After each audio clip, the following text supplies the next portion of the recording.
Good morning and welcome, guys. This is your money and mindset coach, MoneyFit MD. Welcome. For those that are watching for the first time, I am Dr. Latifat, aka MoneyFit MD.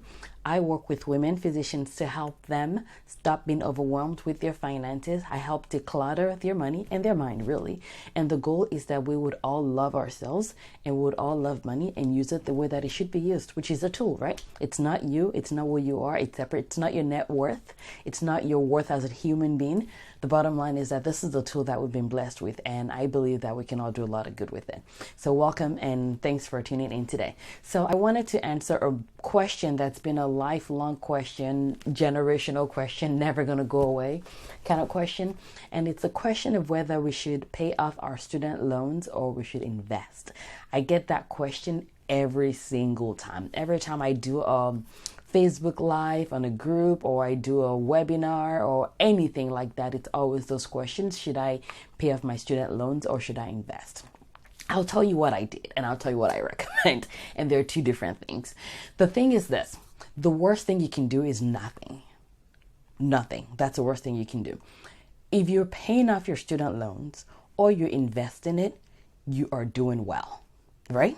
However, there's one that could be more wealth generating in the short term versus one that's more of a slow and steady wins the race alternative. So this is what we did. When I chose to focus on my student loans, at that point, honestly, I wasn't as financially confident as I am today. I was not as financially and also mindset well as I am today. And that may be where you are, and that's okay. And if you're choosing to pay off your student loans, that's all right. Our goal was to pay off our student loans in about 5 years. We did it in 2, or actually it was slightly less than 2 years. But it was great because at that time, we didn't really know how to invest our money. We didn't really know where to grow our money. And the worst thing that we could have done was either overspend or just let the money sit down in an account doing nothing. So we took it and we used it to pay off our student loans. At that point, I had refinanced to a variable. I was about 6.7 before. I took it down to about less than 3% with SoFi variable. At that point, this is years ago. And because it was variable, it was like fire under my butt and I was rushing to the finish line. So that's what I did.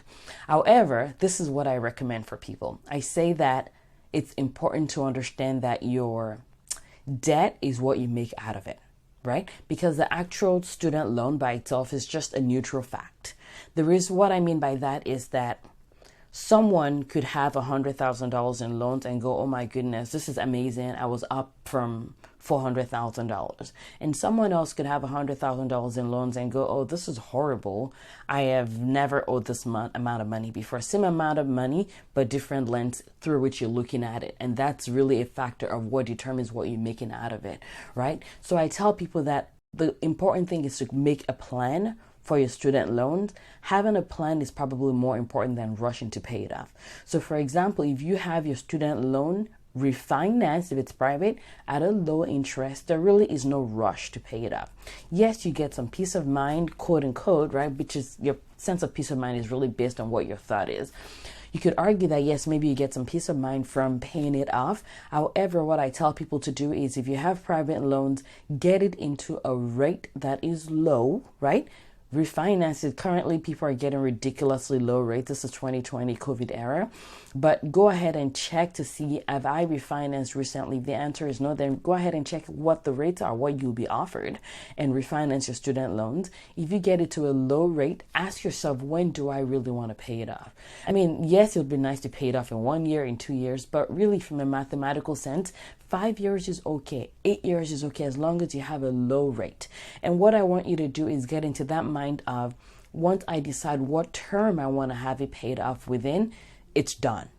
Automate it. Automate it in your account. Make sure it's going directly to that every single month so you don't have to do anything to twitch it around. And if you do that, mentally speaking, let yourself know it's done because you've already said it. And in 5 years, it'll be done. In 8 years, it'll be done. In 3 years, whatever that date is, it will be done. I don't recommend doing it for more than 10 years, to be honest, because there are other things that you could do with there are other things that you should move on to at that point.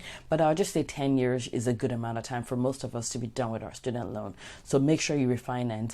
And then whatever you have outside of that, then you can take that money and invest it. So it's not a question of either or. Should I pay off my loan or should I invest? Do both.